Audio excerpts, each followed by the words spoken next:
Howdy, fellow movie fans, and welcome to this special tournament brought to you by the Wisco Movie Watchers Podcast. Our annual March tournament is now officially open. What are we trying to do in this tournament, Dylan? We're breaking down what is the best film franchise of all time. Yeah, so you are joined by your hosts, Evan and Dylan Davies, presented by those Davies boys here. And we are doing our big old tournament this year. Greatest film franchises. So the criteria, we are only doing our play-in games, which you will see graphics come up of all the play-in tournament stuff. I'm sure by now I probably have already put one in the full edit, but we're doing this live on Twitch, so we don't have all the edits yet. Where there are 5 criteria to this tournament. And we are adding criteria with each subsequent round. Mm-hmm. So Dylan and I are starting out with just our personal opinions for the play-in games, because those were the ones that were like, do they deserve to be in the tournament or not? I don't know. And we'll break it down. What are all 5 criteria, though, when we talk about this, Dylan?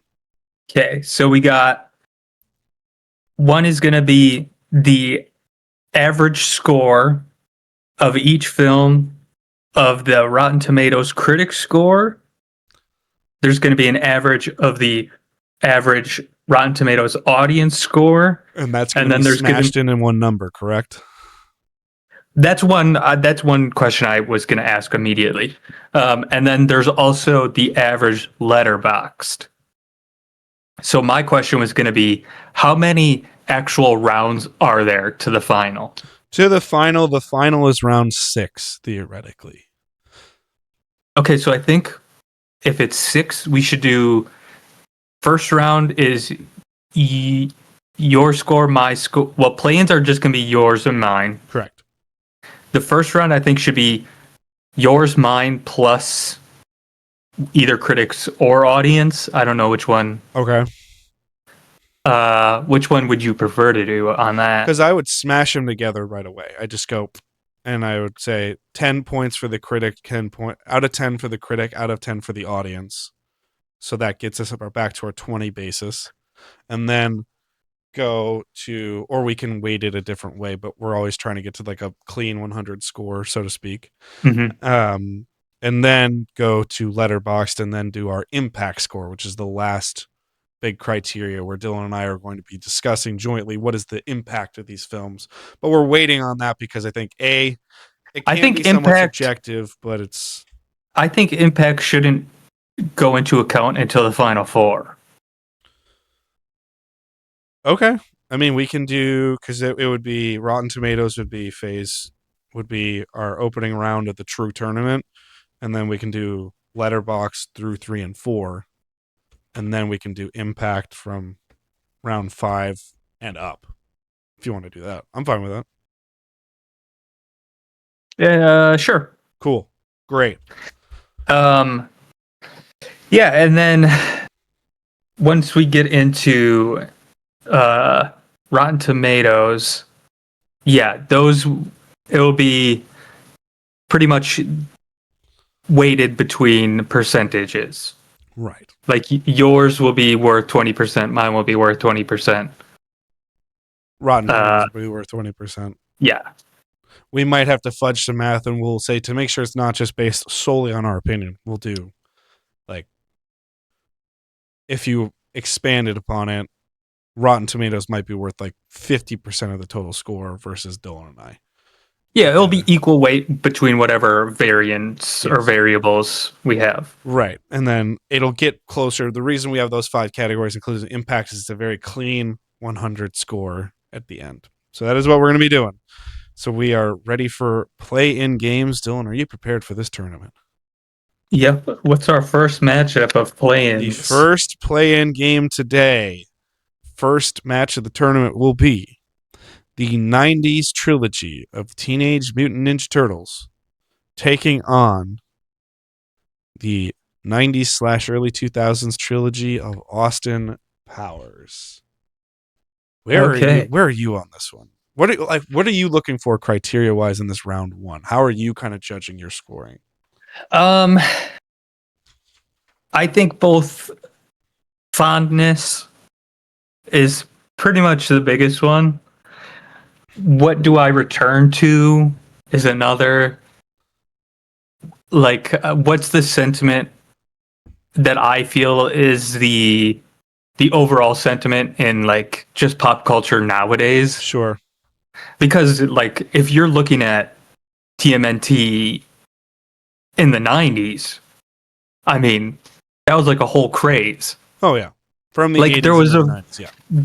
there was a whole traveling band of literal Teenage Mutant Ninja Turtles from the movies Yeah. that would have a live show. Like that was a big thing. But nowadays, I don't know how well remembered it is. It's an interesting conundrum because the way I was going to do it is I'm kind of trying to play all these factors into it. I think the average quality of each film does impact me. I know Rotten Tomatoes and Letterboxd will reflect that overall later. Yeah, this first round, I won't give any of the numbers, but I will say like, oh, this has like an overall like positive slash negative I did score. give some numbers out of 10 or 20. I don't really care how we're going to do it, but I also put my enjoyment factor into it because movies are meant to be entertaining. And if you're judging something, it's by enjoyment. There's even the most recent review I did as of recording was How to Make a Killing. I don't think it's the greatest movie of all time, but I think it's a fun, really good, passable, and to your biggest rule, under 2 hour runtime or right around the 2 hour mark runtime. So it's perfect Mhm. runtime, really fun, easy watch at the movies. I value that a lot of just enjoyment um, as well. I am going to put in how well does this age because there are things that just That's a don't good hold up. point. But that doesn't inherently mean it doesn't look as good. I'm like, no, there's a difference between it doesn't age well for me than just it looks outdated. I'm like, well then anything from the original Star Wars or Universal Monsters or any of those franchises don't stand a chance compared to something Yeah, that is huge. And then I'm also thinking longevity because that does put an impact on it. If it goes for a long stretch of time, it's not going to be my biggest critique. But I do think it says something if it has enough impact on people that it can keep coming and going around. yeah. But I'm going to disappoint everyone right away. I have a dead heat in this first one. So in terms of the numbers, both are very middling. Yeah, I would assume. They are, but both are technically speaking more positive than they are negative. Hey, we'll take it. But it's barely. um, I would say I lean favoring Austin Powers Okay. just because that is something I look back on fondly. I like the third one, Gold Member, is probably the weakest of the three, but I still enjoy that one quite a bit. It's definitely the one we've watched the most. I would assume. Probably, yeah. Because it's odd. I would say the best of the three is probably Spy Who Loved Me. I'd say it's probably the best of the three Or or the The Spy original. Who Shagged Me Yeah. Thank you. in My terms of apologies. Austin Powers, yeah. Yeah. I So, mean, that's what it's ripping off. right. Yes. So, geez Louise, I can't even get the movies right because there's too many movies, as you said. There's 247 movies in this, not including spin offs that we may or may not include. So, Yeah. So you got International Man of Mystery. yep. That's the first one. Mm-hmm. Spy Who Shagged Me is second, and then Gold Member Yeah. So I is third. actually find it, my fondness kind of goes dead split. Like, this is, oddly enough, this might be the toughest one for me to judge because I don't think Austin Powers ages well at all. It's a, See, that the funny thing is, I think it ages well because it doesn't age well. Like, I think it's funnier now because it has not aged very well. that's true. That's true. I didn't think of it necessarily because I will say, in terms of an impact, one thing I do love, Teenage Mutant Ninja Turtles is actually an independent film franchise at the time. And it really does bring, oddly enough, of all things, TMNT actually does bring up the independent film world a little bit, which is insane. What what studio made it? I don't think it doesn't have a major studio. I think it got distribution through a major studio, but it did not Yeah, get I'm a, just wondering, like if this launched a studio or if it just was one random ass thing. Okay, production company, Golden Harvest Company. yeah, Never heard of that. no, And then distributor New Line Cinema. right. It got distribution, but it didn't get it's an independent film that they just got distribution for it. Yeah. And I kind of absolutely love that because you can tell nothing makes sense. Nothing's Well, nothing is of a high studio quality of the of time, and yet it still looks better than Super Mario Bros. Or other stuff of that true. ilk at the time. Of the three TMNTs, which one do you favor? I have a real soft spot for that third one, Turtles in Time, even though I know it's not great. That one's bad. But I also love Secret of the Ooze. I think Secret of the Ooze is, I think Secret of the Ooze is probably the most famous of the three. I think it's the best title of the three. Because just all of a True. sudden you're like, what?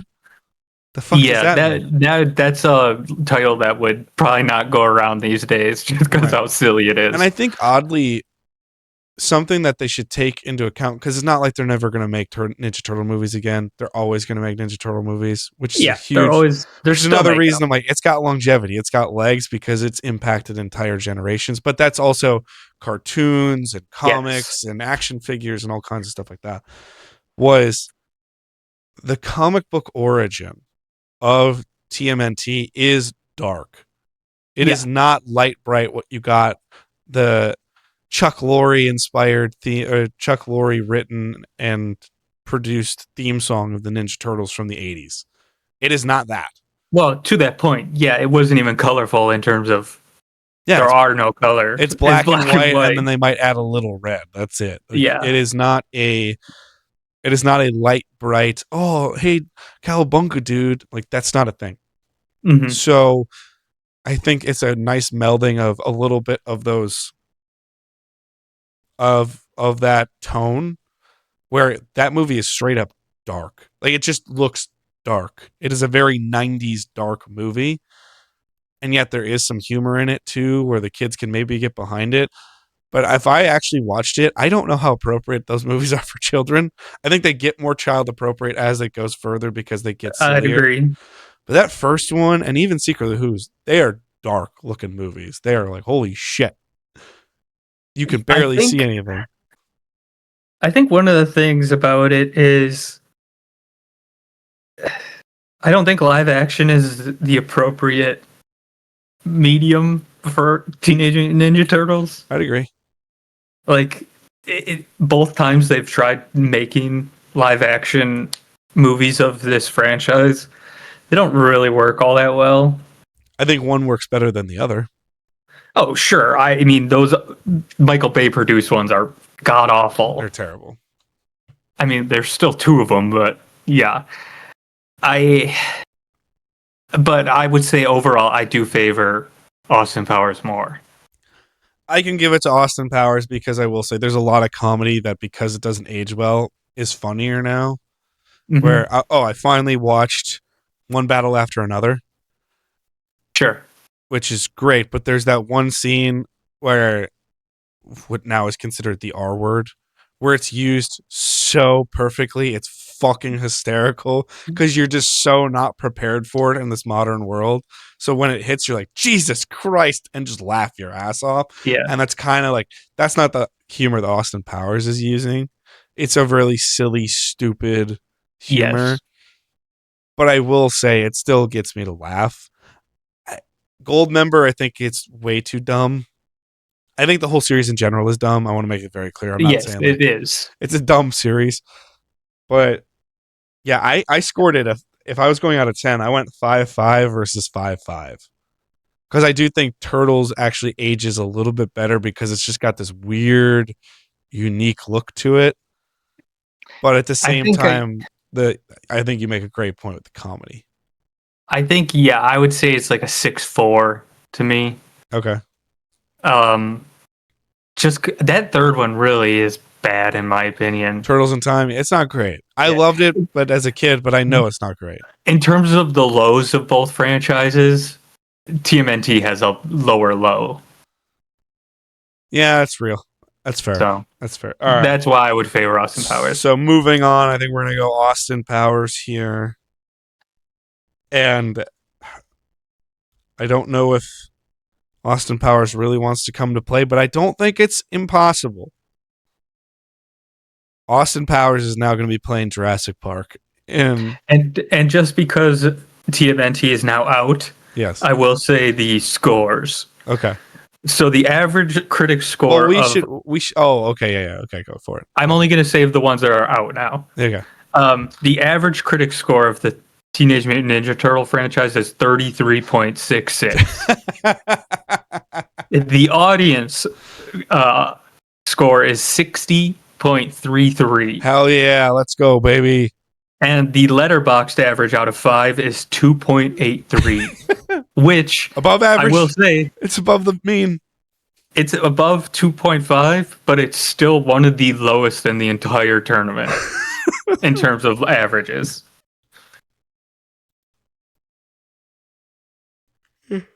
I mean, what are you gonna do? What are you gonna do? It's okay, fine. what's the next play-in? All right, into play-in number 2, we have How to Train Your Dragon. Okay. Taking on the DCEU. So we have 3 films taking on 16 movies. Yes. I have every single DCEU movie written down with scores, and my God. Okay. Talk about the biggest wavering. Like, it goes like... There's a reason I use the word schizophrenic to describe this. If you're looking at a graph of it, it's like all peaks and valleys. Okay. So one thing I did with a lot of these bigger ones was I went through and I said, to try to understand it better, of the movies that I have known and seen enough of to truly judge, because there's going to be movies in here that I'm like, I caught half of it. It's not whatever. It's not inherently my favorite franchise, but I know the franchise well enough that I can actually give a true opinion on it. I don't think you need to watch Superman 4 to realize the original Superman isn't the greatest thing in the world, you know? Yeah, 3 and 4 are rough. Right. So I went through and I went, how many do I have a positive outlook on? How many do I have a mediocre outlook on? How many do I have a negative outlook on? And how many have I not seen? That's how I did this. Mm-hmm. The MCU or the DCEU, I have 4 favorables, 3 in the middle, 6 negative, and 3 unseen. I think I only have 2 favorable. What are your 2 favorable? Wonder Woman and the Suicide Squad, the James Gunn one. So I have that Suicide Squad in it's a mediocre. I didn't love that movie, but I think it's a little too James Gunnish for me in that. That's why I was a little worried about James Gunn taking on the DCEU. It was just a little like, yeah, like Suicide Squad does seem like something he'd be really good at, but I just think I really would have loved to see what they could have done with Suicide Squad fresh without the original Suicide Squad. I would agree. Because he's trying to kind of pick up the pieces. Because I have a positive outlook on Wonder Woman, Aquaman, Shazam, and what the fuck was the other one? Oh my God. I'm completely blanking now. What the fuck am I talking about? Well, the ones that are shit? Birds of Prey, maybe? Yes, I do have a favorable opinion of Birds of Prey. I think that's actually a really fun movie, and I do believe that came out the week before COVID shut the world down. So I think that's why I don't think it's saved the DCEU quality. I want to make that very clear. But yeah, if anything, I think COVID really helped the world kill DCEU off for good and the right way. I'd agree. Because I have, like, the only ones I haven't seen are the ones where it became clear they didn't matter anymore. I never saw Blue Beetle, never saw Aquaman and the Lost Kingdom, and I never saw the second Shazam movie. I I tracked them review wise, and I was like, this does not seem like something I need to watch yeah, because I was putting my eggs in the Flash basket, and that's one of the worst movies I've ever watched. is bad. It's Um, terrible. yeah, I never saw Blue Beetle or Aquaman 2, but I did see Shazam 2. Not good. And like the middle of the road ones, Man of Steel. I have most of the ones in the DCU. That's what I would call them, middle of the road. I have middle of the road or just kind of impressions Yeah, on Man of Steel. I believe Zack Snyder's Justice League. I watched the whole 4-hour cut. And I'm like, yeah. I don't think this is bad. But I've I seen also that don't. multiple times for some reason. Why? You hate Zack Snyder and you hate the Justice League. I don't In know. the There's something movies, I'm about saying. that movie where I'm like, this is interesting. It's a really interesting thing. I think, honestly, It's not even good, but what's insane is that I think that's half the Snyderverse thing. Like, I know we've gotten plenty of comments in the past, even on different iterations of this channel, of people like Batman versus Superman. They like Zack Snyder's Justice League stuff, and I think they're out of their fucking minds. But I think that's half the thing, is it's intriguing. And there was enough meat on the bone for people to at least be like, well, what's this? I'd like to see this kind of thing. But I can't even remember what the third. Oh, James Gunn Suicide Squad. I have a run of the mill. Okay. Like, okay. I think I like James Gunn more than you do. So, Well, I love James Gunn. I love Super. Obviously, I love Guardians of the Galaxy. I like a lot of James Gunn stuff. It's just that Suicide Squad movie, I'm kind of like, I think it's too much of a trying to pick up the pieces of making something work. yeah, And I'm not it saying was it's all his fault, refreshing to me. but it was lovely. I mean, here's the thing: it gave me Starro the Conqueror, which is one of my absolute. I really want to see. I love Starro from a comic perspective. I really want to see James Gunn do Creature Commandos In live action. Yeah. Did you watch the HBO series? No, I didn't even know that was a thing. Yeah, he made they made Creature Commandos. He produced. But did he make it? Well, he's actively was producing all of it and doing everything. So it's see, I want to see him. I want to see him write it. Because if I want to see James Gunn do anything, also I don't want to see a series of that. Honestly, of Creature Commandos, I think it's perfect for 2 hours. I don't know. That was one of the reasons I didn't really watch it because I think that's one of those. I'm glad it exists. I'm glad someone really enjoys it. I don't know if that's, which is so odd because all of that is perfect for my sensibility. Monsters and comic books and fighting. yeah. You'd think it's perfect for me, but whereas How to Train Your Dragon, I have 3 obvious positive grades on How to Train Your Dragon, but yes, none of it sticks with me at all. I would say I enjoyed all 3 of them. I've seen the second and third one once. Don't remember a single thing about the third one. That one's super forgettable. That's the remember hidden that, world. I remember, yeah, Toothless they let Toothless go and he lives his life with his new dragon family. Yeah. I mean, the thing is, like, the first one, I will say, really is great, and that does stick with me. And the score to that movie it's one of the best scores of the last 25 years. Yes, I was going to say, I think it's top 5 in terms of that decade. I think it's one of the few modern franchises the last 25 years that does a good job making sure that there is a theme that is automatically identifiable with I like the score more than I like the movie. Oh, I do too. The thing is, the amount of stuff I've seen with adventuring clips or just any fun content on the internet with that score, it immediately brings me joy.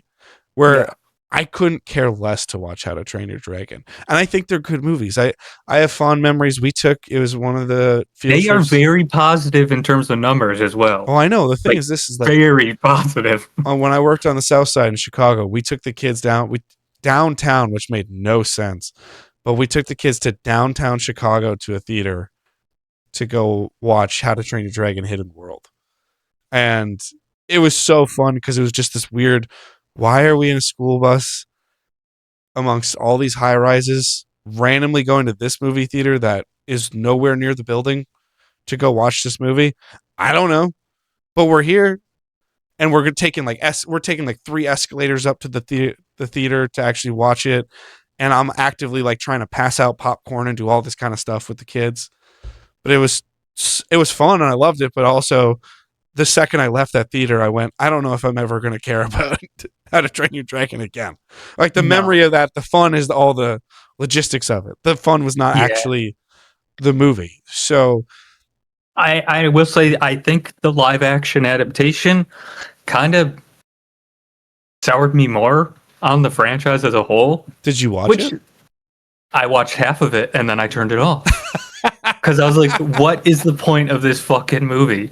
It is the exact same thing. It really doesn't do anything different. Yeah. They change nothing.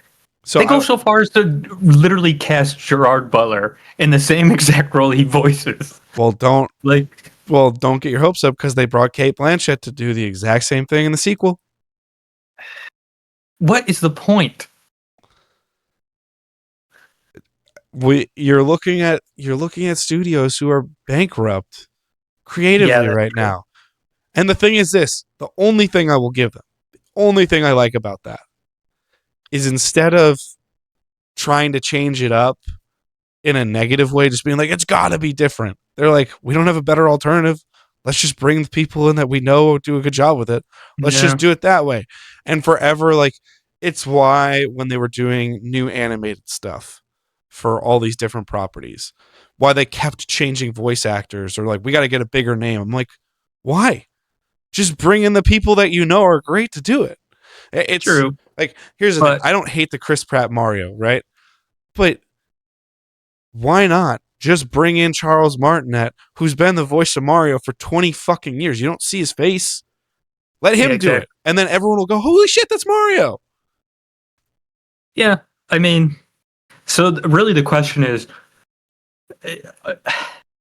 I don't think there is a question. I think it has to be How to Train Your Dragon. It's a better franchise. So I scored How to Train Your Dragon an 8 out of 10, and I scored the DCU at a 5 out of 10. I would say DC to me would be a 4. I put 5 because I have a very big soft spot for both Wonder Woman, but especially Aquaman. You know I love Aquaman. Yeah. But and it's hard. I would say a 4 versus like a 7.5 for How to Train Your Dragon to me. Yeah, I have the 8 on it. I knew How to Train Your Dragon was going to win. That's why I was like, let's focus the conversation on the DCU. So one thing I will say is for a future show, I think we might want to do some stack rank specials just for funsies. That's going to be a really fun stack ranking. The DCEU. DC, yeah. So in terms of numbers for DCEU, oh god, critics. This is surprising. Critics average 59.88. Audience average. What movie brings that up that high? None of them really. I mean, I'll talk about that in a second. Audience average 77.88. Oh my god. But the Letterboxd average 2.46. So less than TMNT? And so Wonder Woman is the highest rated in terms of Rotten Tomatoes average. That's 93 critic, 83 audience. Okay. The lowest is Suicide Squad, 2016 one, which is 26 That's critic. wrong. I'm sorry. 58 audience. Suicide Squad is fucking terrible. Don't get me wrong. The Flash is worse. You want to know the scores for The Flash? Yes, I do. 63 and 81. What? That's what I'm saying. But in That terms of movie's legitimately one of the worst movies I've ever seen. It's so bad. in terms of letterbox, Justice League and Wonder Woman 2 are tied for last because they're 2.0 each. That second Wonder Woman movie's bad. It's awful. Awful. It's awful. But The guess thing what? is, It still has a 57 and a 73. what? There is that weird thing about the DC thing where it's like, no matter what, we're going to stand by this. There are people just like Star Wars. There's like these weird diehards that like Well, that's why I refuse don't to say trust it's them. bad. I love the DCEU. I think here's my thing. I went in because they were 3 weeks apart. I always remember Justice League and Thor Ragnarok together. Mhm. And I remember how many people I pissed off because I was like, I like Justice League more than I like Thor Ragnarok. I think it's better. And they're like, what? That's crazy. I was just like, they abandoned everything that Thor was. That movie's awful. I think Ragnarok is terrible. What was the four that you said were good in DCU? The 4 I think are good. Yeah, I'll tell you the scores for them. Wonder Woman, we already talked about. Aquaman. Yeah. Aquaman is a 66 and a 72 with a 2.8. So not good. Okay. What was the other ones I said? Shazam Yeah. is a 90 and an 81, and that's a 3.0. And then Birds of Prey, or The Emancipation of One Harley Quinn. And Birds of Prey. Emancipation of One Harley Quinn. Birds of Prey is a 71 and a 92 with a 3.0. That's a score I would assume would happen. Yeah. So in terms of the ones that you say are like what brings those scores so high, those are the ones. Yeah, it's just like I can't get behind some of this diehard horse shit. Like I love Star Wars, but I'm not going to sit here and tell you the whole sequel trilogy is good because it's Star Wars or the whole prequel. Like I love we'll get into that. I love what George Lucas does with the prequels in terms of setting up all the lore, but I hate the execution of it. I'm not going to sit here and say they're good. When it comes to the DCEU, my entire youth was devoted to the discovery of the DC comic universe. Mm-hmm. The greatest influence of making me want to write are those comic books. But I can't sit here, even when I liked it, I couldn't sit there and tell you Justice League was a good movie. I just said I enjoyed it more than I liked Thor Ragnarok because at least I got that Danny Elfman score for 12 seconds. And I just like the fact that they weren't so grim and dark and Jesus Christ, Batman versus Superman style. It's insane. So this is insane. These are insane takes. 10 out of the 16 are less than a 3.0 on Letterboxd. That's not shocking. That's not a good average. It's terrible. Alrighty, let's take it on. How to Train Your Dragon will be taking on Phase 1 of the MCU, which I do think is a contest. Okay, that's good. Alrighty. Next up, we have the 7 Transformers films taking on the 4 Vacation films. Okay. This is going to be interesting. Transformers. So the ones we included: Transformers 1, Revenge of the Fallen, Dark of the Moon, Age of Extinction, Last Night, Bumblebee, and Rise of the Beasts. We didn't include the newest animated thing. Yeah, we didn't do Transformers 1. And I never heard a single thing about that movie. The only thing I know about it is because it was animated, I saw some kids wearing the shirts. I'll look up what. Because it's an animated movie, so naturally merch is going to get around where kids are. So that is Chris Hemsworth as a voice? Yes, Chris Hemsworth. Well, and to be fair, Brian Tyree Henry. It would have brought up the scores for Transformers. Yeah. That's an 89 and a 97. I didn't love what I saw, but I didn't think it was bad. I also should say this is where I think I can separate it. Transformers has never been my favorite thing in the world. Have you seen all these old toys? I quit after Age of Extinction. I've seen clips of all of the other ones. I can't handle how bad they are. Bumblebee is, I think, the best of the whole franchise. Really? Yeah.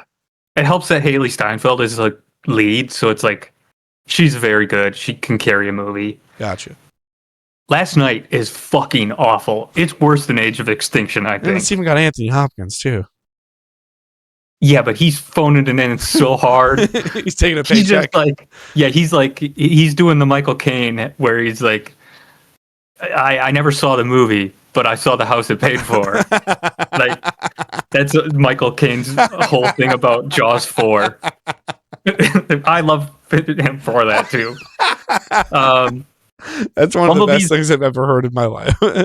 Yeah, I love that quote. That's literally his quote. Is I've never seen Jaws 4, but I've seen the house it paid Well, it for. reminds me of. Do you remember when we used to watch AMC Movie Talk all the time? Yeah. And so, God, what's her name? It's gonna drive me insane because I want to give her credit for it. But she was one of the earlier, like, main hosts on AMC Movie Talk, and she was doing the interview circuit for, was it Dolphin's Tale 2 or whatever, has Morgan Freeman in it. Oh And yeah. she brought her niece because her niece was young at the time and really liked those movies. So she brought her niece to the interview, and she got to interview Morgan Freeman, and she was just trying to get a flowery quote just to kind of Mhm. help a little bit.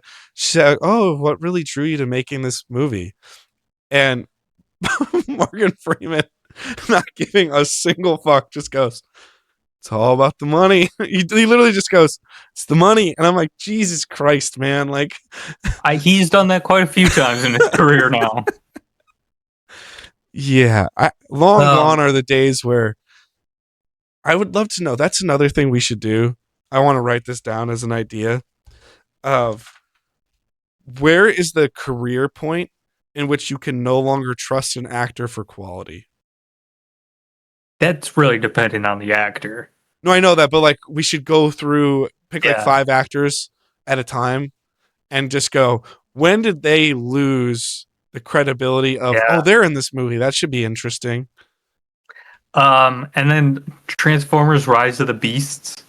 I turned it off like It's I've seen a a third of the third way of it, in, maybe. maybe. I've seen a third of Yeah. it here and there because it would be on where I was at or something, and I was just like, no, I don't want to see this. Age of Yeah. Extinction is fucking terrible. Oh, it's awful. Yeah, it's bad. Because the thing is, this is like so I'll go through it here. Of the 6 that I have at least a good knowledge on, I have a favorable opinion on one of them. I'll defend the first one until the That's the only one I have a favorable opinion on, Yeah. and I could give you, I might be able to muster a real weak for 3. Because I thought that was the end. And then they just made another one out of nowhere. Sure. Yeah. But it always sticks with me. I always thought it was really cool when they're doing the the squirrel suit dive and they're like threading the needle in between the buildings that are falling. I thought that was really cool. I thought I really like seeing all of the Chicago architecture just getting blown to shit Yeah. in there. I always thought that was really, really cool, interesting stuff that they were doing there. And then of course, living in Chicago for a while, getting to know those areas. I was like, that's really cool that they incorporated all of that and brought that to life. Like, what would happen if these giant space alien robots just started going to war in our streets? I always thought that was kind of cool. But Yeah. that's the only one I can muster on outside of Transformers 1. And Yeah, it's a Transformers 1, it's still shame. like I wouldn't call Transformers 1 great. I would call it, it's all right. It's just pretty good. I think it's a good movie. I don't think it's a bad movie. I think I would still qualify it as good. But if you're looking for me to muster feelings, I got to go like, it's good. Okay. Yeah. I mean, so you got 7 versus 4 here. And the problem is Vacation also has a very low. Yeah. They, Vegas Vacation does not help that score. I love Vegas Vacation. It's not great. I want to make it very clear. it sucks. It's not good. But I would take Vegas Vacation over European Vacation any fucking day of the week. European Vacation is the low point. That one's also bad. Yes.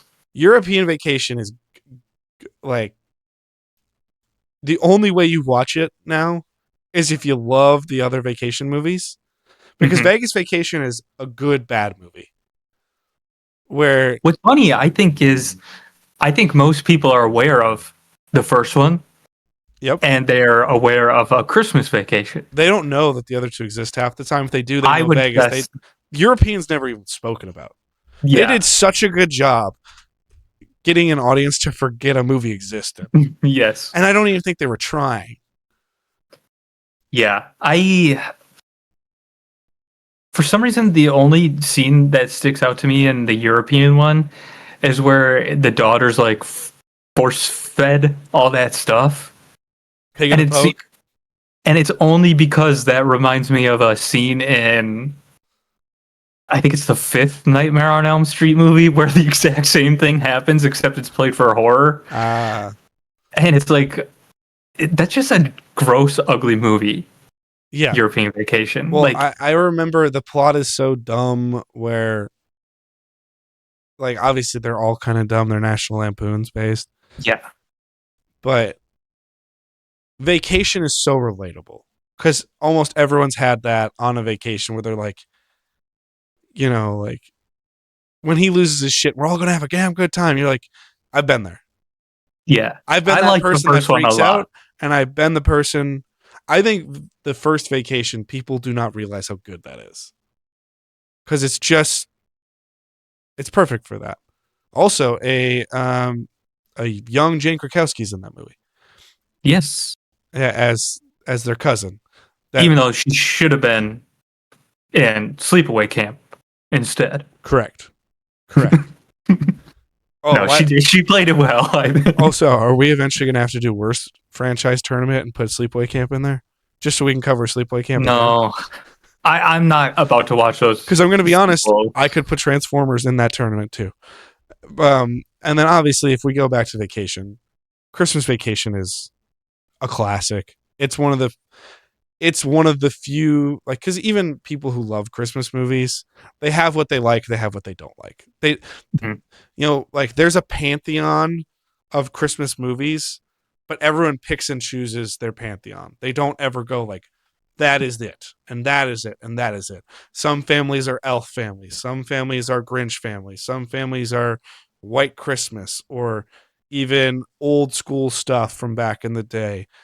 Like friends of ours, the big one for them is like a Muppet Christmas Carol, right? And like the one of the few movies everyone can agree on is Christmas Vacation, and you can Yeah. always put it on, and everyone watches it and enjoys it. So, and I would say, in terms of not great but is still fun movies, Vegas Vacation I would say qualifies as that. So you're saying Vacation overall you would choose? I have Vacation scoring a 6 out of 10, and I have Transformers at a 3 out of 10. Yeah, I think Vacation and Me probably would be 5.5, 6, somewhere in there. Because I also put it And higher than honestly, Austin Powers because I thought it was more redeemable than Austin Powers. I should have said at the very beginning, my overall scores of each franchise might change throughout this tournament. Yeah, Like the more we talk about it, I might change it a that's little bit. fine. And I think that's fair. It's more of a But I true do game on think, game performance, though. yeah, because like overall, the Transformers franchise is middling to crap. Where Crap. at least I'd say it's at crap least, to middling at best. Yeah. Vacation at least has two highs in there. So it's like, yeah, If I I don't. went through and actually graded Vacation, I would put Vacation at a 7, European at it's a 1 or a 2. It's not great. I'll go 2 because I don't think it's the worst thing I've ever seen. But it's not good though. I'm gonna put Christmas at an 8.5, and I'll put Vegas at a 5. Well, because it's gonna move on, I won't give specific numbers. Right. But number one is the highest rated out of all of them. That's not shocking. That's Yeah. not shocking. But in terms of Transformers, now that it's out of the franchise or out of the tournament, Oh yeah. We got a critic score of 41% average. Not great. Audience average is 65.14. So they just went to the market of China to boost that. And then the letterbox average is 2.7. So TMNT is stronger than both Yeah. Transformers and the DCEU. The highest rated Transformers movie is Bumblebee.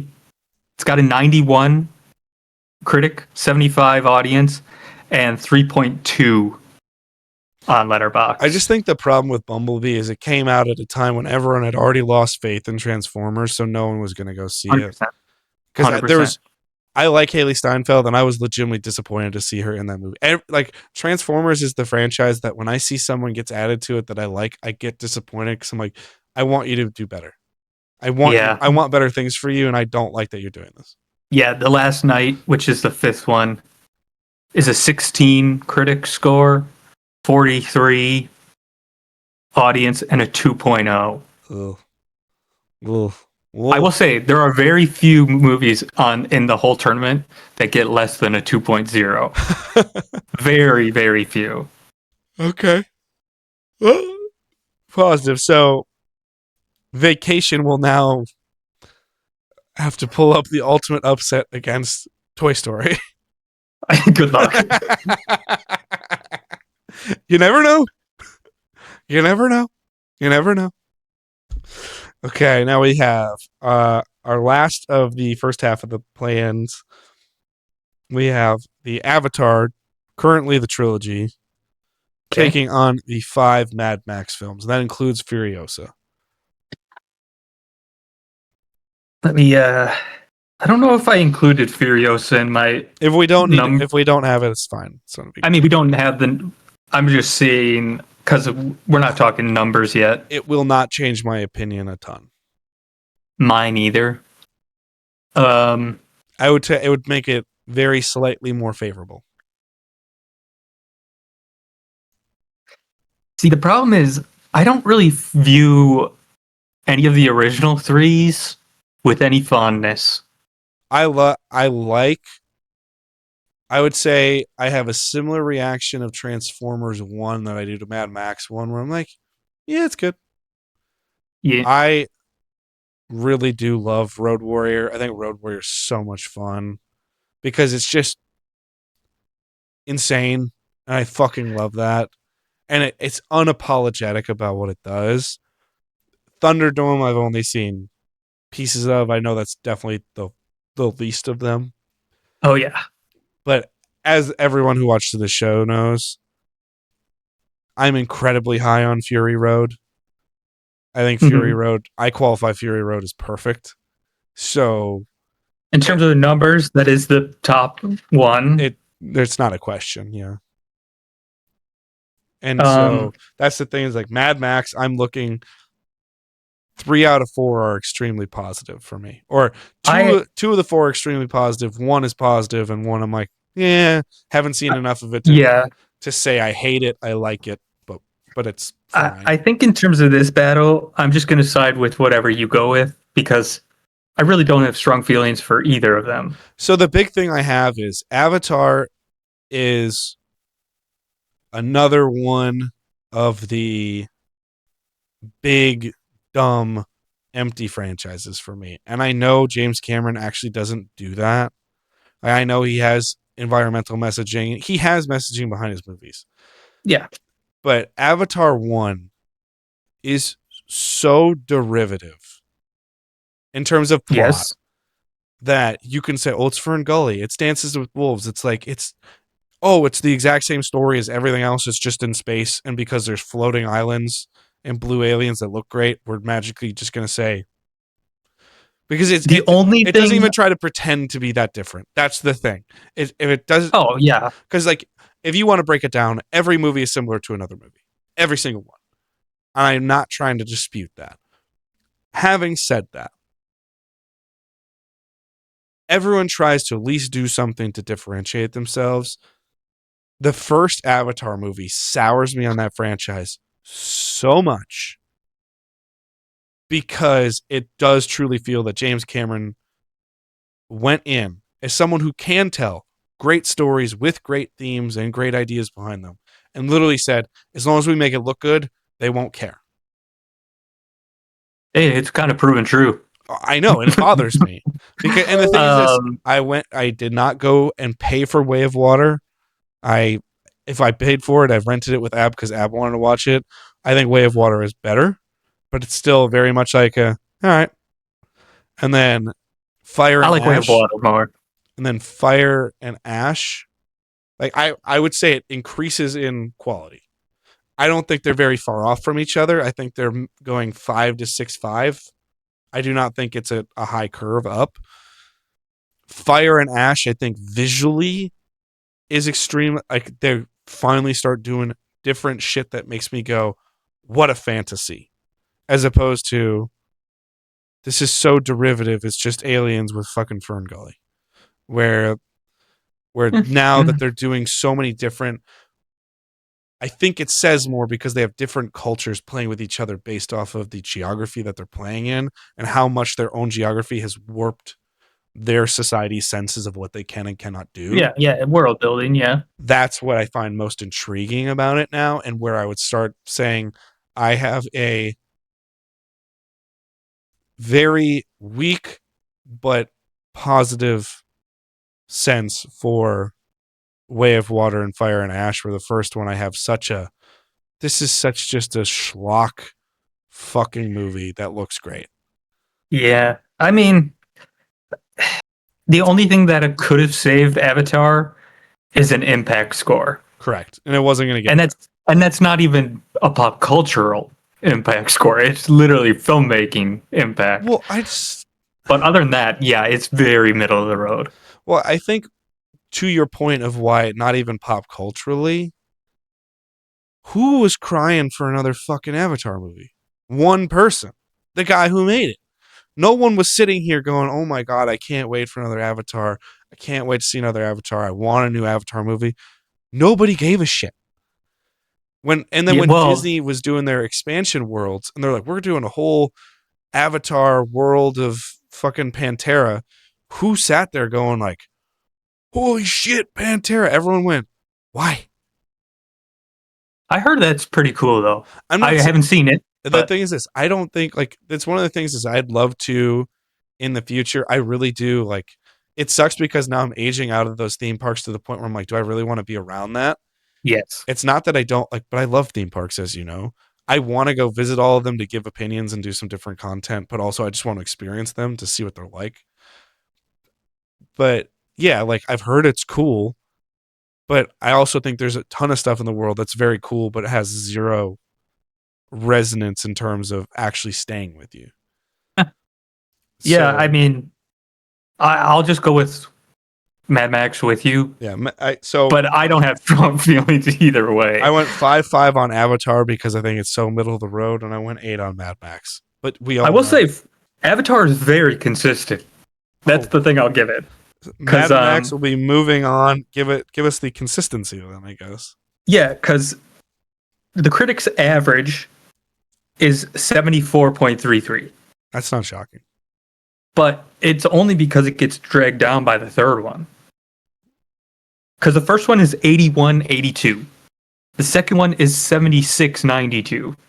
The third one is 66.90. So that 66 really is dragging it down a bit. Makes no sense though. And then the audience average is 88%. It's the same thing as the first one though. What are we talking about? And then the Letterboxd average is 3.63 because all three of them 3.7, 3.6, 3.6. That's what I mean. Like it's very, very consistent. Yeah, but Avatar again, it's not like make a deeper run, and it couldn't get there. It's not a franchise that everyone. It's like, oh, this is my favorite franchise. People who, if people were to tell me, did you ever watch The Good Place? Mm-hmm. Okay, I think you actually would have enjoyed it. But there is a character who was the bumbling idiot of the group. His name was Jake. He was a Jacksonville Jaguar fan, and anything that was kind of like cool but empty, that's what he loved. That's immediately how I view people who were to tell me Avatar's my favorite franchise of all time, I'd be like, I know who you are immediately, and I've I don't know if we have anything intellectually to share together. even on the internet, I've never seen anyone claim that's their Well, favorite that's my thing. franchise. It's the same thing as like one franchise that was not included because we don't value it and we understand it. That's our own bias, but I also don't think it was going to win, so that's why it's fine. I don't think it was going to make even the top 8. Best it was going to do was the top 16. Was Fast and the Furious. Mhm. When people say Fast and the Furious is their favorite franchise, obviously I don't agree with them, but that's their own opinion. But at least I get it. They like really big, dumb action at a time Yeah. when really big, dumb action is either exclusively on Netflix or accidentally produced when people are trying to do something bigger. No longer do we do big, dumb action like we used to do in the 80s. Yeah. And they don't care about acting because they're seeing a just starting in his career John Cena. They're saying Vin Diesel is the greatest actor of all time. They're thinking The Rock is a phenomenal actor. Is Which, John Cena in those movies? yeah, he's at the end of them. Huh. He's Dom's brother, I believe. Dom is Vin Diesel? Yeah, Of course. of course. Right. Of course you would have a Well, stupid I name mean, like it's Dom. like also it's a pipeline for wrestlers to get in the movies. Essentially, it's like The Rock like saved that franchise to a degree, Yeah, that's what I've heard. and then they put Statham in them, and that well, it's not a wrestler, but like it's just kind of what the trajectory was. And then they did John Cena got in. I was like, the fuck. And then they put Roman Reigns in for like a small cameo appearance because he's cousin with The Rock, and they're like, oh, he has, and like I get it. He has an imposing presence. I'm really excited to see what he's going to look like, not act as, but look like as Akuma in the new Street Fighter film that's coming out this year. But like, I that's only associate that franchise with dumb meatheads yes, and stereotypical attractive females. yeah. Like that's what that whole franchise is to me. I haven't seen a single one, but that's my I've seen assumption. pieces of almost all of them, and I'm just kind of like, car drive fast. Yeah. Mm. So, but that's the thing is like going back to this to all this kind of stuff. Like Avatar, who's crying for these fucking movies? I mean, Someone. Asia. And I'm not, and like I keep bringing up Asia. It's not They to keep be. making over $1 billion. I'm not trying to. And here's the thing: I paid to go see Fire and Ash, and that was simply because I could get a review out of it. And I would probably say, if I'm being honest and having, not that I'm a journalist, but if I'm having any journalistic integrity, that's probably the weakest review I've ever given any movie. Not because I think the movie is weak, but because I say it in the review. I have nothing to say about this movie. Like, I have so little to say about the movie. Yeah. I mean, the third one still made $1.47 million, It's still $1 in the billion. theater. It's still in the theater. It's been almost 3 months. It's fucking crazy, man. But yeah, like Avatar just has no impact outside of technology. And I just True. it's such a, to me it screams bloat. Like corporate bloat of movie that doesn't need to be. But that is a first half of our play-ins there right there. Yeah. Next play-in game. Apes Reboot series, which is 4 versus Friday the 13th.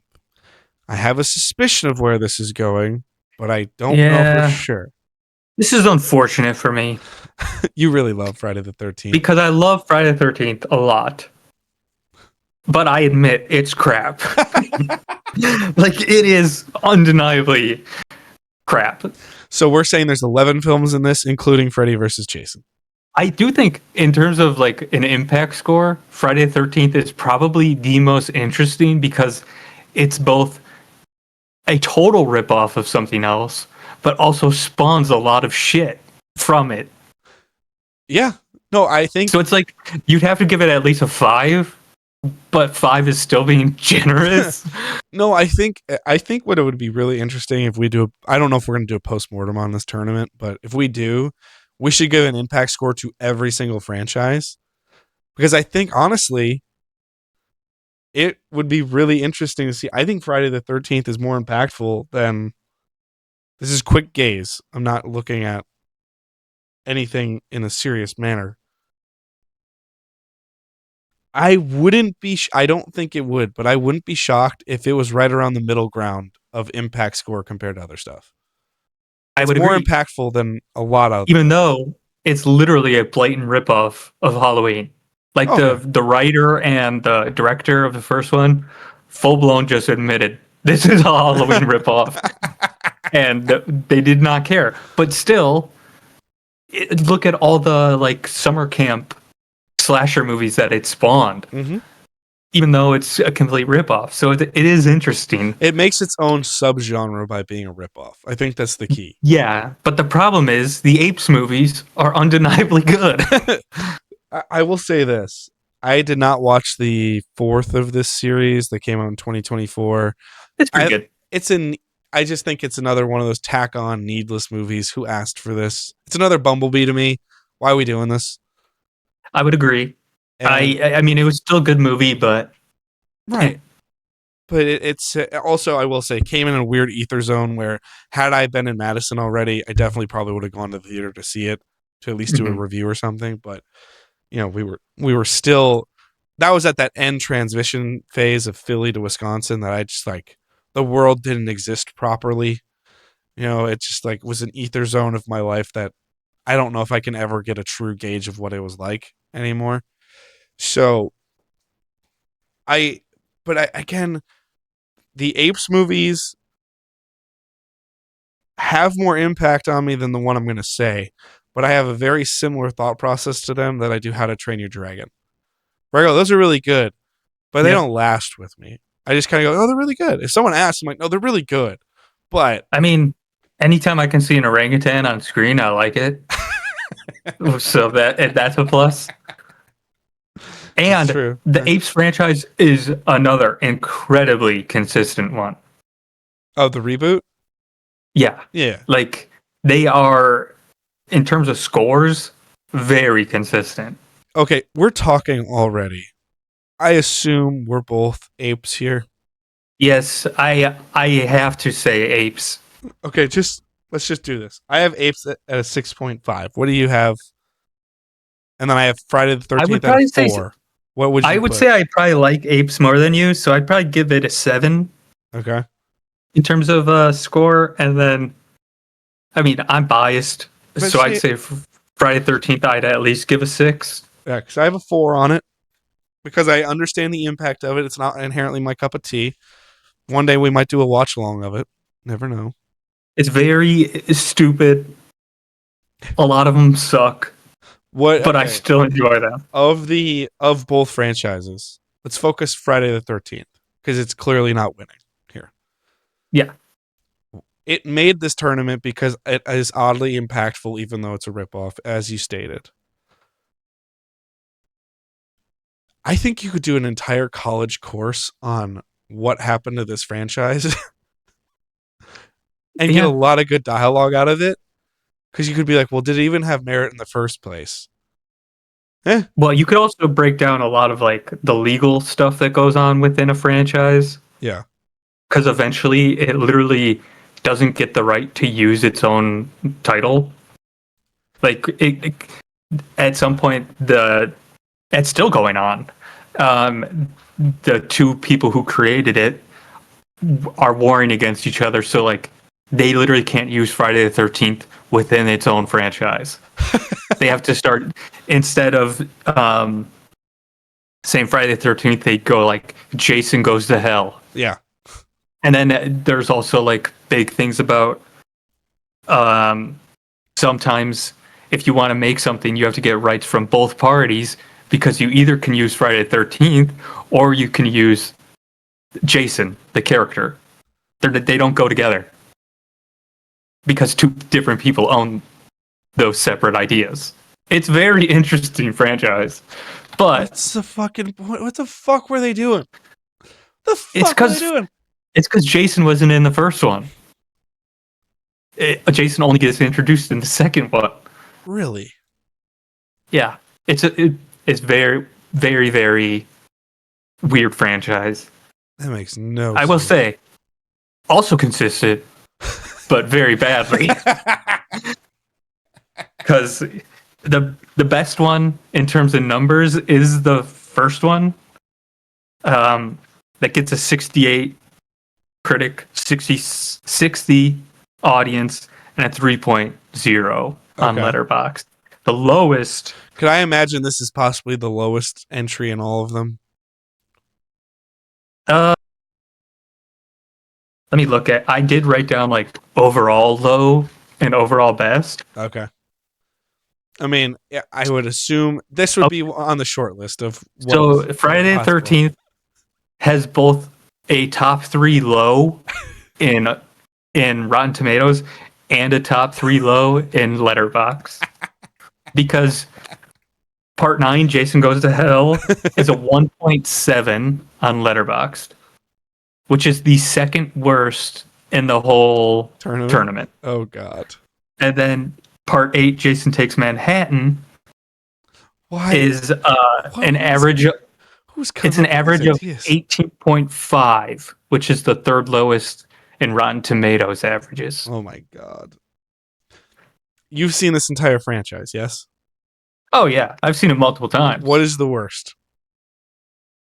Part 9, Jason Goes to Hell. That one's awful. At least it's a strong title that's memorable, you know?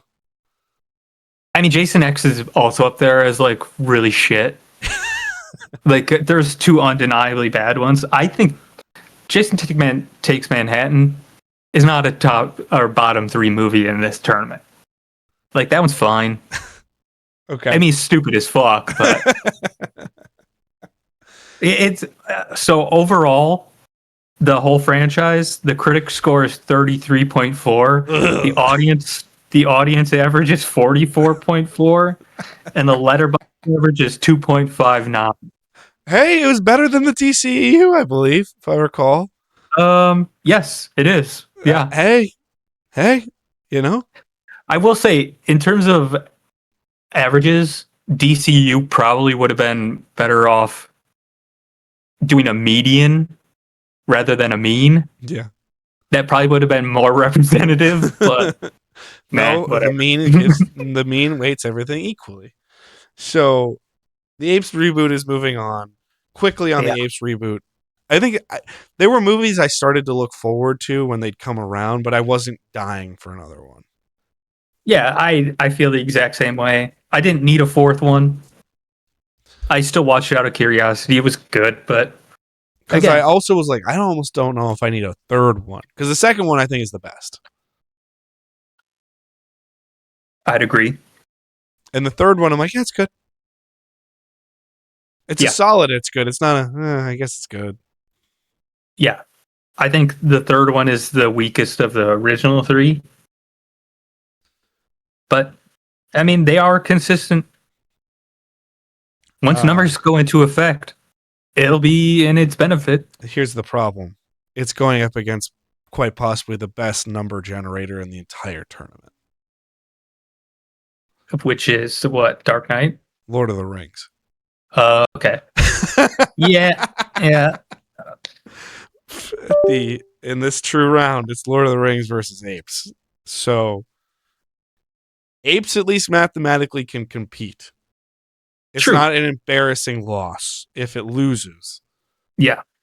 But still, that's the more and more we get Lord of the Rings, and it's gonna be scary if Lord of the Rings makes it to rounds 3, 4, and 5. Because it's gonna just keep going up and up and up, and it's gonna be harder and harder to poke holes in it. Alrighty. Now we go to play-in number 6. We have MCU's Phase 4 versus The Evil Dead. Which we're kind of doing a little flip here. Although Dylan has watched all the Evil Dead movies, I'm far more of the expert of The Evil Dead than Dylan. I did it. I did the math both ways between including the 2013 one and Evil Dead Rise, and just doing the original three. I did the original 3. That's how I was judging it. Okay. Again, very consistent franchise. I don't love Evil Dead. Evil Dead 2 is one of my top 25, as you know. I fucking love Evil Dead. I think My Evil Dead 1 problem, is fun and it's good, but Evil Dead 2 is yeah, my amazing. problem is Phase 4, I think, is overall more negative than it is positive. So it was odd. I went and revisited Phase 4 here. I have a favorable opinion on 4 of the 7 movies in it. So, as you know, That's funny. I have. I have a meh score on all of them. You also will say you, I think, are a better judge of what the true public was at that time for it, because this was the phase everyone came to terms with the fact of what is this franchise now. I think it's more not what is it, why are we continuing? Correct. It's one of those that if you were to look at it strictly from a film franchise perspective, not as an intellectual property, Endgame was the end. The most Yes. the most I could have given you is maybe if you wanted to put Far From Home on there to say these heroes will always exist and it's the one tale we're going to tell of the world after, and it's kind of what happens when someone loses someone they mean something. If you wanted to do that, then I'd been like, I disagree with that take, but sure.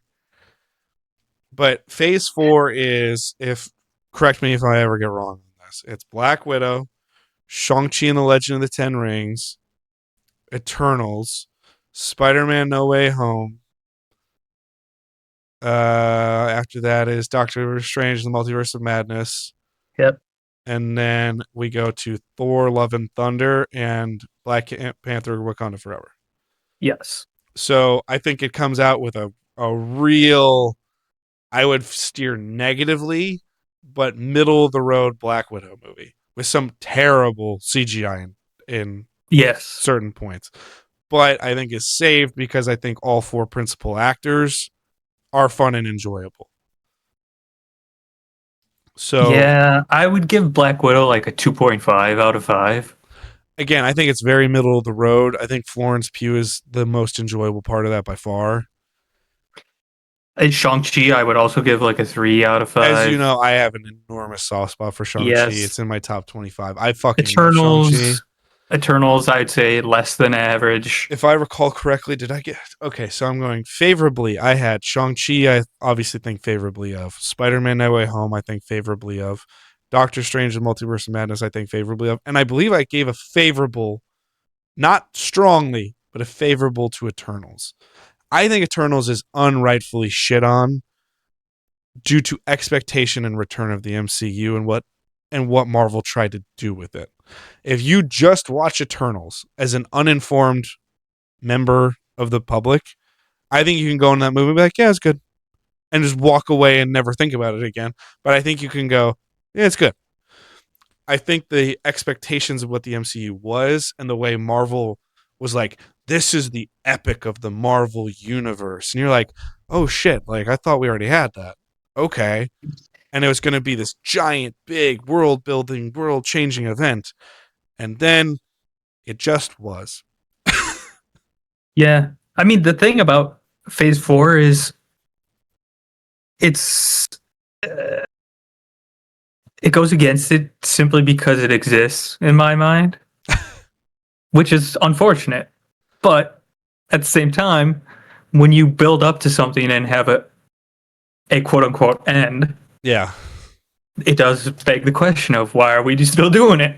Right. And now that's what we have to go into with Avengers Doomsday is like, what are we, And and Secret Wars. We're like, what are we doing here, folks? in terms of the Marvel MCU as a whole, no matter how you break up the numbers, Phase 4 has the worst in both numbers. Oh, I mean that's a natural assumption here, but I think here with I still think this is a competition because I don't think Evil Dead is for everyone. My thing with the Phase 4 of the MCU is I just I it's odd because I think it's more balanced than I thought it was, but there are two, in my opinion, bad movies here at the end. And I don't think Evil Dead gives you a bad movie. So, because I think Yeah, Thor Love and Thunder is trash. I don't think it's as bad as it's The bad. Flash, but it's It's bad. bad. And I think it hurts itself even worse because there's a very compelling 15 minutes on screen. It's called When Christian Bale is on screen. And when everything else is not Pretty much. happening, the rest of that movie is straight garbage. I'd agree. But Christian Bale is so that's the most disappointing of the entire MCU movies for me is that movie because not only is Christian Bale in it and I fucking love Christian Bale, but he's cast in the one villain role of Marvel that I am the most intrigued by.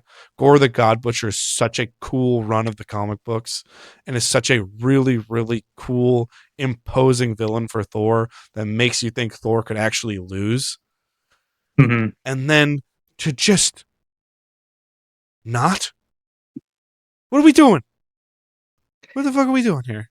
Yeah. Evil Dead. I like the first one.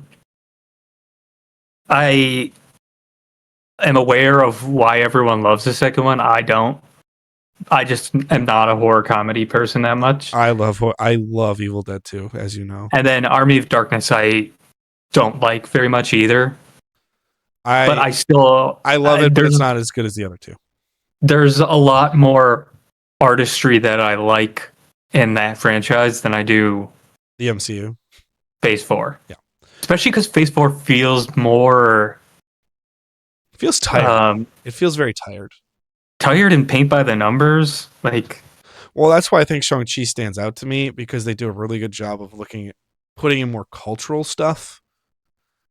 And yeah, but even that is still like the Marvelization oh yeah, of cultural I'm not stuff. trying to say it's like the best thing ever, but I really like the fact that they focus more on the familia element, the immigrant element of it, and being lost. That's why I think I connect with it as much as I do. I would say it's like you give a cultural example, it'd be like if you went to India, the authentic thing would you got naan and all that, and then in the Marvelization part, you went there and got like white bread instead. That's how I would describe I would Marvel Phase 4. Okay, so there's very different tangent here, but there was a show on Netflix where it was like a competition, culinary competition show, where every week the competitors had to make a different cuisine from around the world. Mhm. And I remember, as you're talking Marvelization and stuff, they had Hassan Minaj as like the guest host because they brought like two real culinary people that were really respected from that culture in, and then they had like somebody you knew as like a third, more entertainment-y type guest just to kind of juice it up a little bit.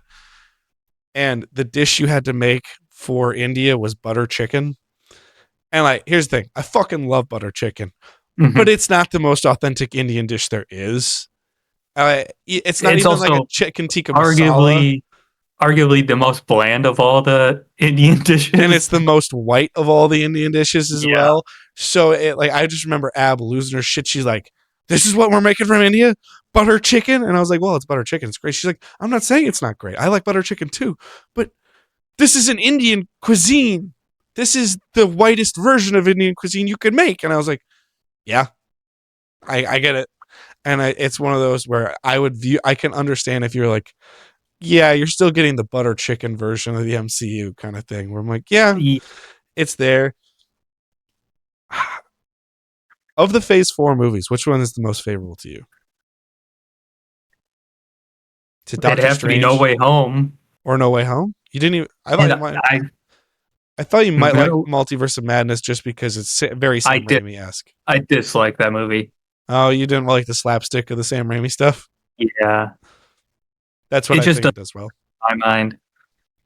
I would have loved it if it just was a very dark Sam Raimi movie Yeah. with less comedy in general. I would have been fine with that as well.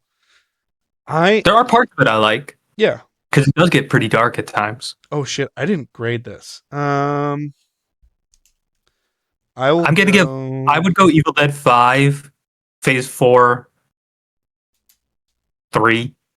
I have Phase 4 at a 6, and then I have Evil Dead at a 7. So Evil Dead wins no matter what. Yeah. I think that was at least a competition.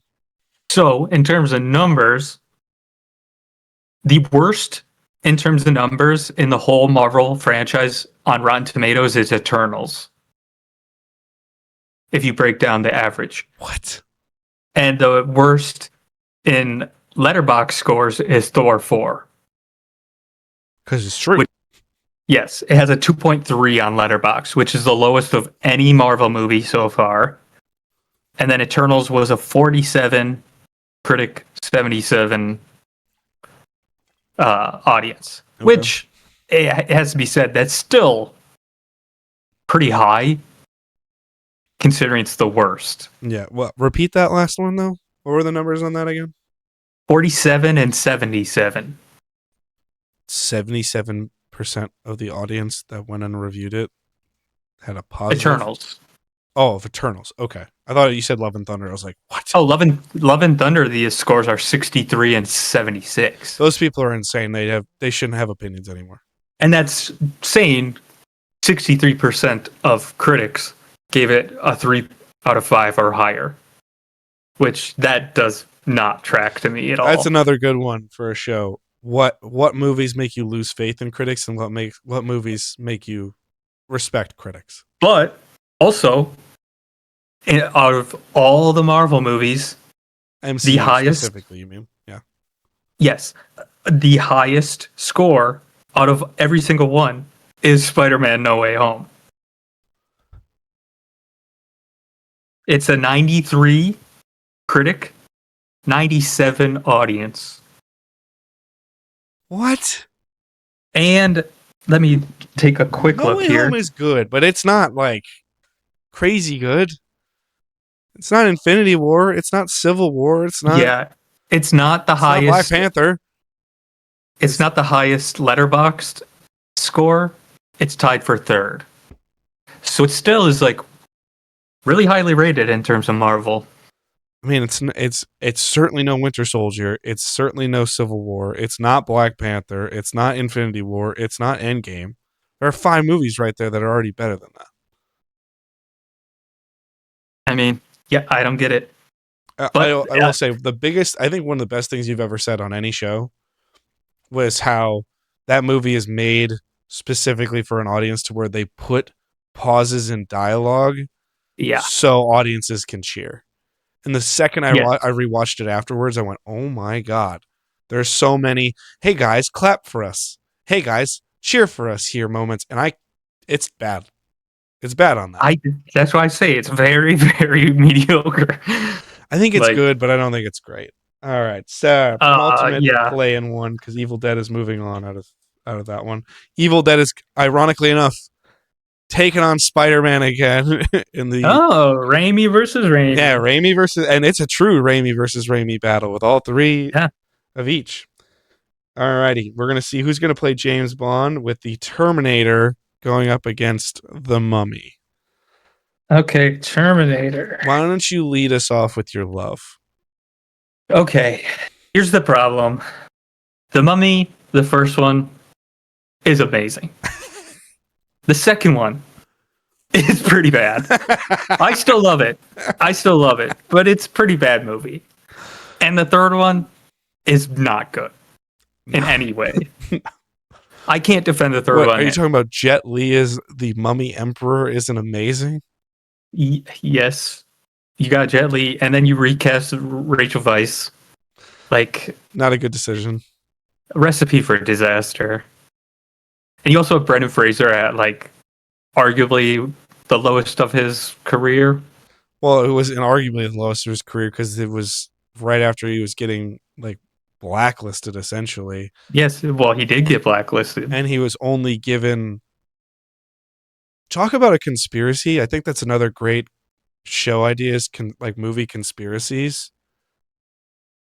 They really did a good job in terms of they who blacklisted him did a really good job of slowing him down so it looked more like it was his problem, Mhm. not him coming out against powerful people. Hey, they already had a blueprint. They've been doing it to women for But they literally it's were like, 50 years. let's do this, and right at the same time, it was like Journey to the Center of the Earth he was in, Yep, and yep, that was yep. not well received. And then The Mummy kind of just like, oh, even the franchise that everyone likes you for, now this sucks. Yeah. I And mean, he just disappeared forever. it's bad. I mean, I love the first one so much. Like literally top 50 movie for me. And then you have Terminator, which I think is about as inconsistent as it gets in terms of a So franchise. here's what I got for Terminator. I have 3 favorables, 2 middle of the roads, one I one bad in Genesis. And Genesis is so bad I haven't watched all of it. Genesis is bad enough that it is good. Oh, it is absolute garbage. Or specifically Genesis, as we were saying back in Yes, the day. Genesis. Yes.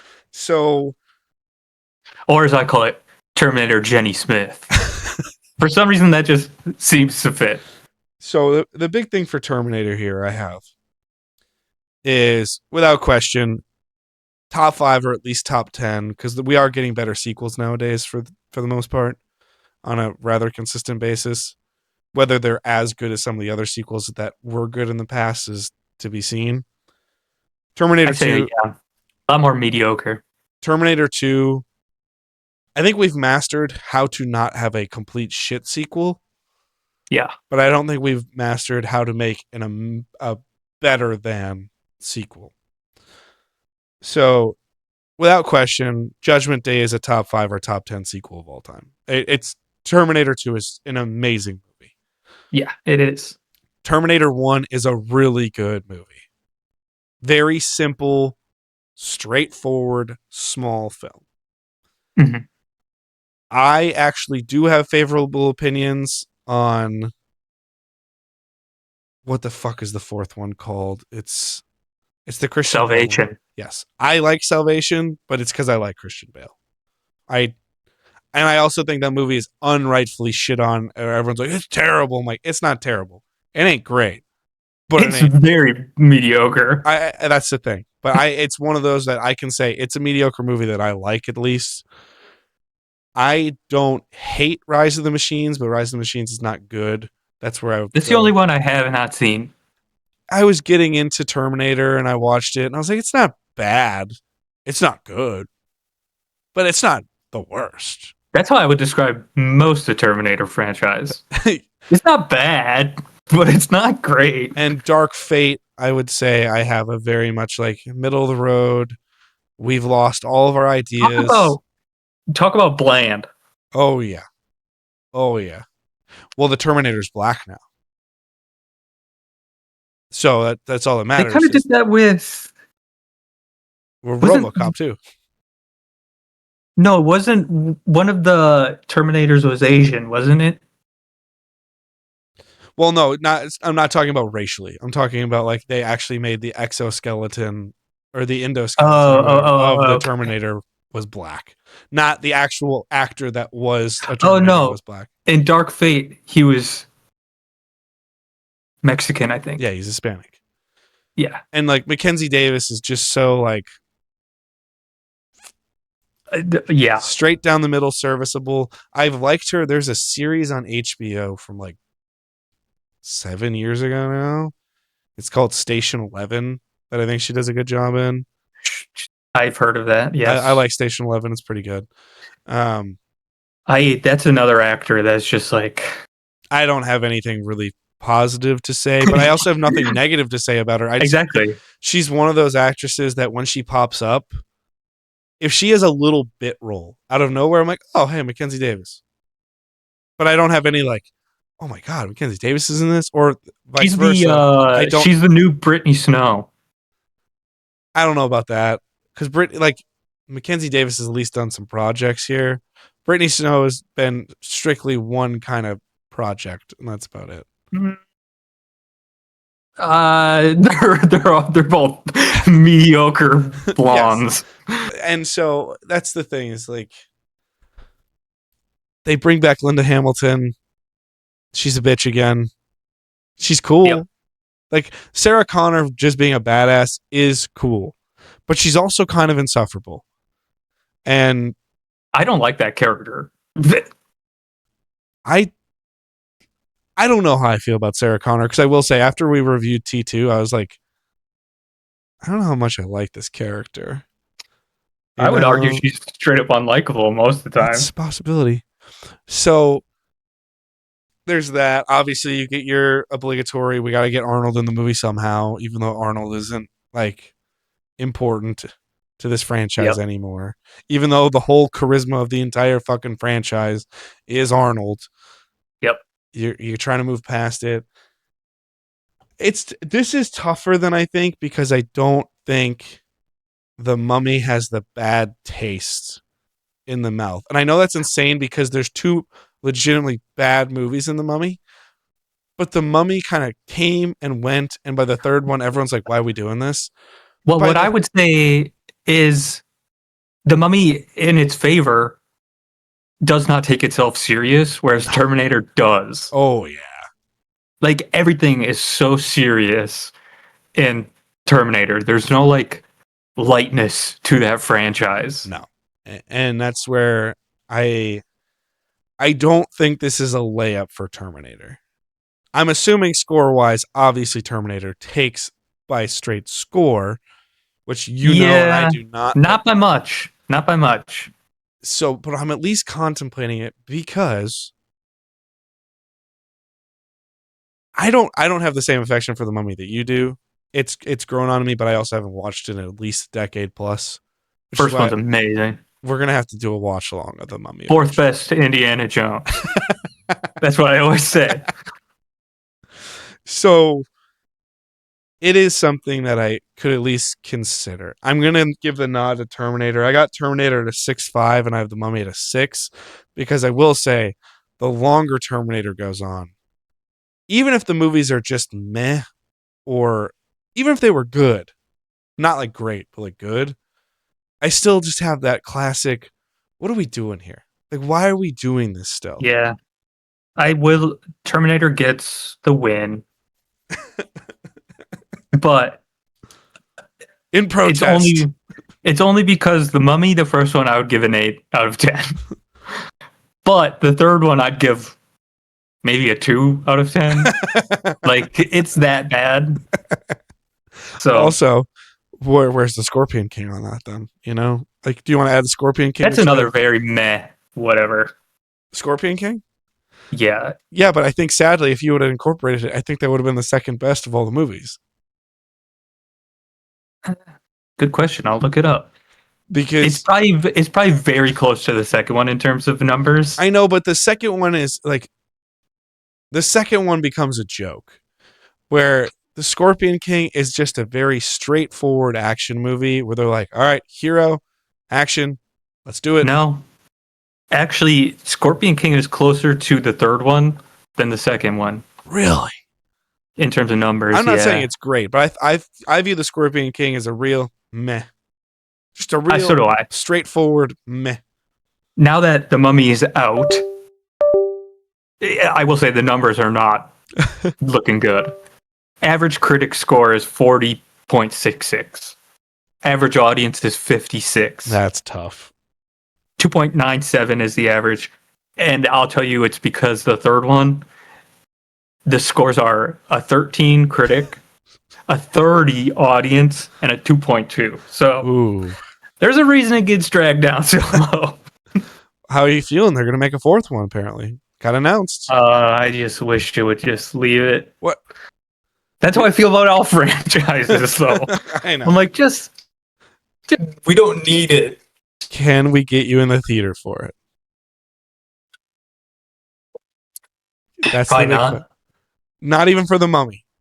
If I watch a trailer and it really wows me, sure. We need. Okay, I'm speaking now to Universal Studios specifically. I need you to make the greatest trailer of all time, even if the movie's shit. Which obviously I don't want it to be shit, but I need you to make the greatest trailer ever made, so we can truly test Dylan's love of the Mummy by getting him to go to a theater. If they just replayed the first one, they did.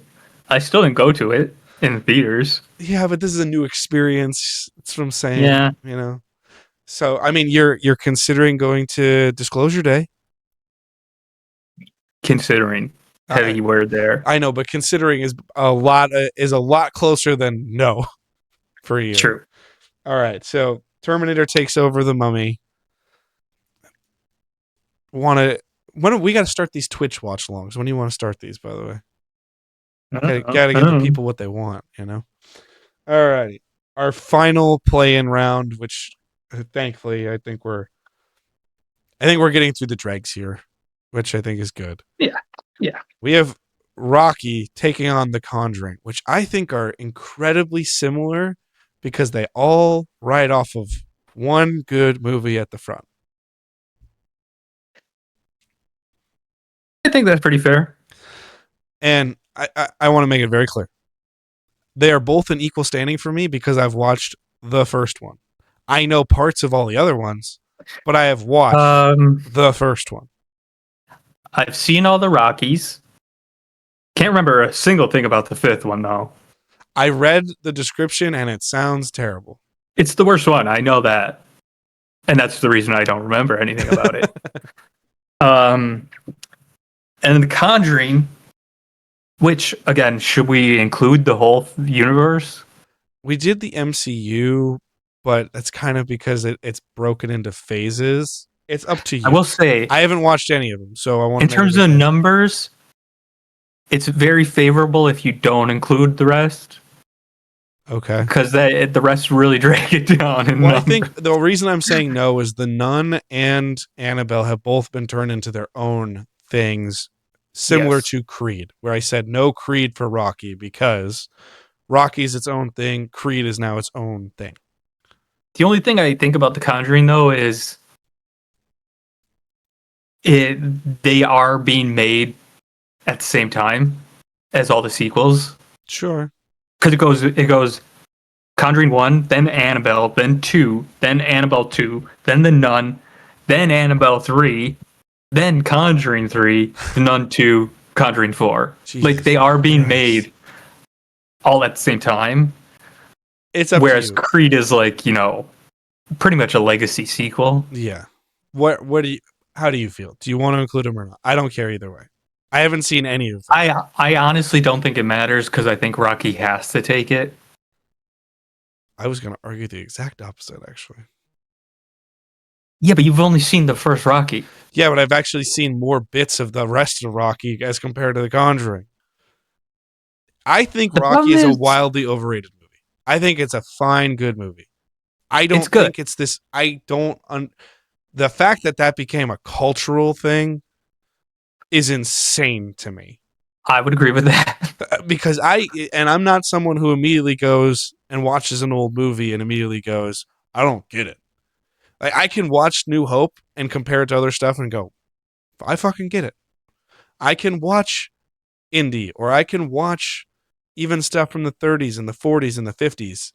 Like, even if I know I'm biased because I love it, but I get why James Dean became a thing due to Rebel Without a Cause. You immediately go, there's way too much charisma. I get why he became a pop culture icon. I don't get it with Rocky. It's just such a straightforward, it's good. And then also, it ages terribly. Fucking terribly. Parts of it. And then the whole point of it, it just becomes the worst and best of pro wrestling. Where the most fun thing about Rocky 3 is Hulk Hogan shows up as Thunderlips. The most of Rocky 3? I know, it's clever. Mr. T's the best part. Okay. I mean, it's just Mr. T being about as hammed up as possible. It's just Mr. T being Mr. T. Pretty much. Hell yeah! But then you also have, Where's Mr. T number 2? No, that's 3. Because Thunder Lips is the precursor to Clubber Yes, Lang. because Apollo returns in the second one. Yeah, that's right. So, exactly, this is the problem. What happens in It's been a these long movies? time They're just since I've seen them. But here's the thing: they're just so meh. You have to be like, what happens in that one? Like 4 because it's Drago, and Yes. I would say Rocky 4 is the most memorable of them after Rocky 1. I would assume. I would say Rocky 4 is more memorable than the first one. I would agree Just with because that. it's so ridiculous. Because everyone goes over the top with Ivan Drago, and it gets referenced more than Rocky 1 too. 100%. Which also I looked at the reviews. Not that good of a movie either. So which one? 4. Oh, the numbers are the Rocky franchise is definitely one where it goes very sloping downward critics. Yeah. But then audience kind of goes up and then plateaus. Sure.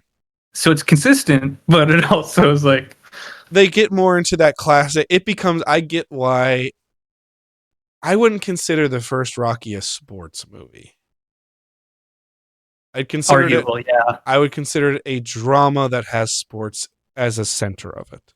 That's fair. But from what I know and what I've seen of the other Rockies, those are sports movies.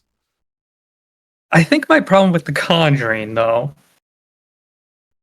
is the first one is great.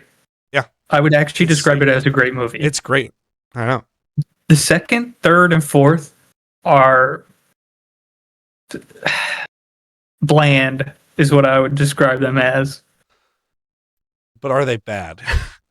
They're not bad. I don't think... if you include the rest of the universe, there are quite a few bad ones. But none of the Conjuring themselves are bad. All right, so let's do this quick. Just to make it fair.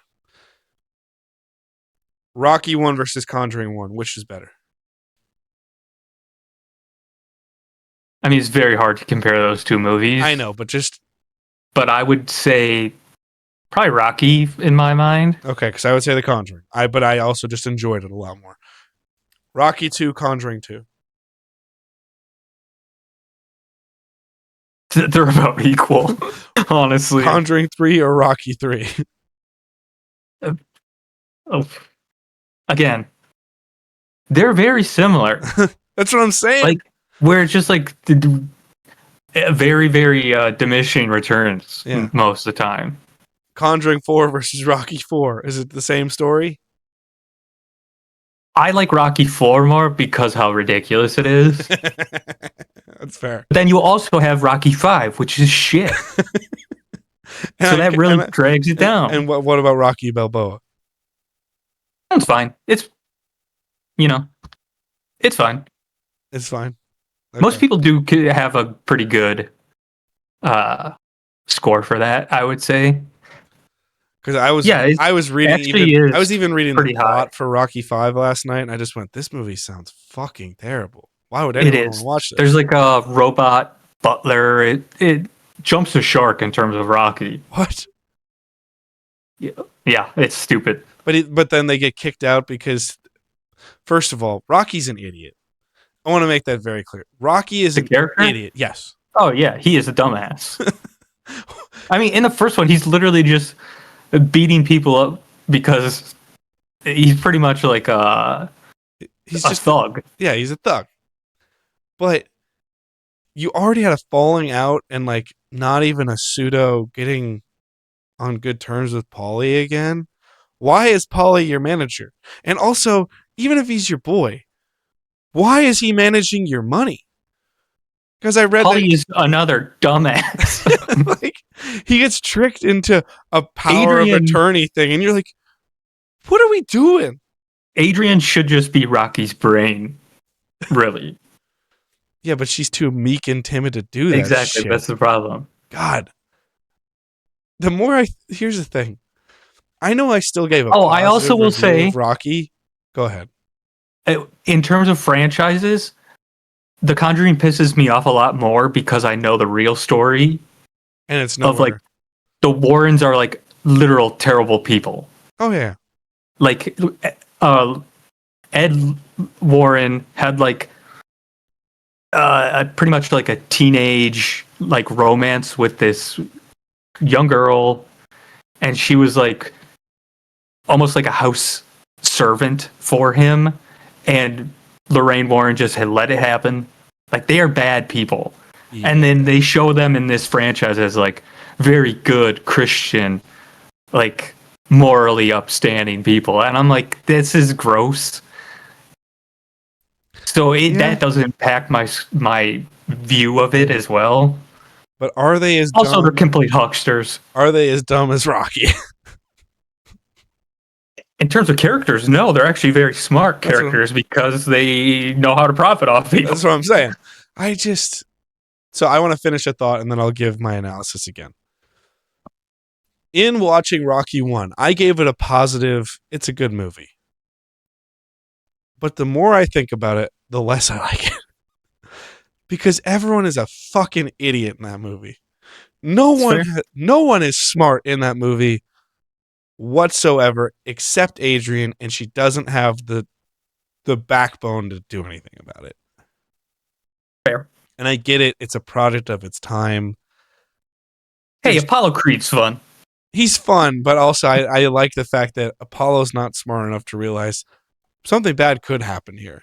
Why take the risk? He's just like, I'm going to do it. It's fine. And then all of a sudden you're like, brother, what happens if one bad punch and your entire thing's gone? Like your whole aura's gone, man. Oh, he figures that out in Rocky 4. I know. One bad punch. I know. He's done for. I get it. So I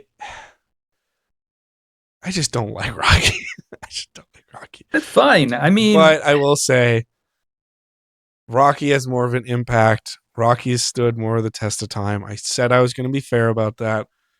My score for Rocky was a 3.5 and my Conjuring score was a 4.5. So it wasn't like I was like, this is so much better than the other one. Yeah. They're very close to equal for me too. I would say I favor Rocky. Considering we're not including the creeds, the numbers don't favor it. Because if you include the creeds, the numbers jump quite a bit. No shit. Because real people are making those movies. Well, I mean, it has arguably one of the most influential directors in modern days now as the first two, and one of the most he's one of my favorite directors working today, and he's one of my favorite actors working today. Yeah, exactly. So yeah, and yet I still haven't seen it because I hate Rocky that much. I'm not interested in watching Creed. I will probably watch it eventually, but first one's good. Second one I don't love. Third one, eh. Oh wait, it's exactly like the Rocky franchise. Who would have fucking thought? They're all very like, oh, that was pretty good. Okay. In terms of Conjuring, if we're only including Conjuring, just those four, critics is 70% average. Okay. Audience is 81.25. So it is good in terms of numbers. Sure. But yeah, if you include all of them, it jumps down 20%. So yeah, I mean that makes sense. But Rocky is going up against Pirates, and sadly, I can't say that's a landslide in one way or the other, because unfortunately, Pirates made two real bad movies. Yeah. Yes. That last Pirates movie is so bad. It's awful. It's fourth one's not much better either. See, I have a soft spot for that because it's just the character you like. It's just him, and I like that. But I want to make it clear, I have a soft spot for it. Doesn't mean it's good. Is that the last play-in? That was the last play-in. So okay. Rocky is going to face Pirates of the Caribbean. So in the tournament now, Austin Powers has to take on Jurassic Park. I don't think it's undoable, but it's going to be tough. It all depends on if we include all of them or just Jurassic Park. Correct. How to Train Your Dragon takes on Phase 1 of the MCU, which again, I don't think is impossible. I think How to Train Your Dragon is a good match. That's a fair matchup. Toy Story gets to play Vacation. Yeah, we know how that one's going to end. Mad Max gets to take on The Dark Knight. So I have to kill one of my darlings. Yeah. The Apes reboot franchise has to go up against quite possibly the most daunting competitor as time goes on in Lord of the Rings. It's up there. Evil Dead is in a Raimi off with the original Spider-Man trilogy. I like that matchup. I do too. Terminator is taking on all 25 James Bond movies. I might have to, before we do this, I might have to go watch On Her Majesty's Secret Service just to complete. You haven't seen it? No. I know the whole thing. It's one of those I know the whole thing, so I just do it. I think it gets unfairly shit on. And then I think I'm going to have to rewatch for a completionist standpoint. I think I have to rewatch Diamonds Are Forever, which I know is not great. And, that one sucked. And From Russia with Love. I shouldn't say it sucked. It's just boring as fuck. What are you talking about? It's set Circus in Las Vegas. What are you talking about? Some of those are... I haven't seen every single one, but some of them are not good. Oh, I know. I have watched every one except one. I know that. Or they just so like forgettable. You're just like, okay. Yeah, that's actually the majority of them. And then our final play-in. So James Bond gets to take on the Terminator, and then the final one, Rocky, will be taking on Pirates of the Caribbean. Which... And in terms of the tournament as a whole, only one of the lowest has been mentioned so far. Interesting. So we got some good shit to look forward to. And now Rotten Tomatoes is impacting the score. Yes. So now we have to do true mathematical. Okay, this is the average, so that gets this out of 20 points. This gets this out of 20 points. This gets this out of 20 points. Or do we want to take our own biases out and we want to do 30, 30, and 40 for this round for Rotten Tomatoes? We'll discuss that. I don't know yet. Yeah, we'll talk about it. We'll figure it out. But that is the first round. That's the first round, the play-in round of the tournament is done. If you guys enjoyed it, please go follow us wherever you can on those Davies Boys and the Wisco Movie Watchers podcast. And we're streaming live on Twitch on the Real Snappy Gaming channel. So go check that out. Like, comment, subscribe, and follow. Be sure to check out the rest of the tourney. I think interesting discussions coming. So that's going to be a lot of fun. And get ready for a lot of darlings to be killed off and for some controversial opinions, I'm sure, because Dylan has controversial takes and I have controversial takes, and they're both on different things. So I think it's going to be a heck of a lot of fun. But beyond that, go check out the rest of it and get ready for, if you're seeing this in video format, it might be up already. Not entirely sure yet, but the Oscar tier list special should be up and running or about to be up and running. That is a long one, folks. So might be broken down into parts, but Dylan stack ranked every single Best Picture winner in Oscars history. And we are still determining for our live audience whether we're going to do an Oscars live stream or not. We're thinking about that one. We're thinking. I don't know, but we're thinking. But alas, thank you guys so much for watching and listening wherever you may be. Catch us where you can. It is appreciated. And we'll see you later. Twitch. Unfortunately, I'm not going to be playing Ocarina of Time, but that's okay. But peace, love, and hugs to you all. Bye. Bye-bye. Hey friends, thanks for sticking with this here project of ours. If you want more great entertainment, check out those Davies Boys on YouTube, Spotify, and Instagram for the Wisco Movie Watchers podcast and Wisco Movie Watchers Club specials and game shows. Or if you want to be part of a live recording, check us out on the Really Snappy channel over on Twitch. You may just have some of your thoughts make our final show. And if you're into gaming, be sure to check out our sister channel, Really Snappy Gaming, on YouTube. That's all, folks. See you down the road. And as always, peace, love, and hugs to you all.